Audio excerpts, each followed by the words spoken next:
देश का 77वां गणतंत्र दिवस मनाने के लिए यहाँ एकत्रित हुए हैं, लेकिन इसे मनाने के साथ साथ इसके पीछे का कारण जानना भी जरूरी है।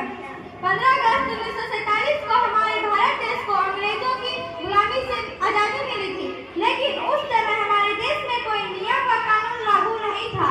तब इस बात को ध्यान में रखते हुए देश के प्रथम प्रधानमंत्री पंडित जवाहरलाल नेहरू जी ने संविधान सभा बनाने का निर्णय लिया। संविधान सभा राज्य गठन के लिए मूल सिद्धांतों का समूह है। यह दो शब्द से मिलकर बना है, सम और विधान। सम का अर्थ होता है एक समान और विधान का अर्थ होता है नियम व कानून। अर्थात संविधान में सभी धर्म व जाति के लोगों को बराबर का दर्जा दिया गया है। सभी नियम व कानून सभी जाति के लोगों पर एक समान लागू होता है। इसलिए तो कहते हैं मेरी भारत माँ की मिट्टी का अंदाज ही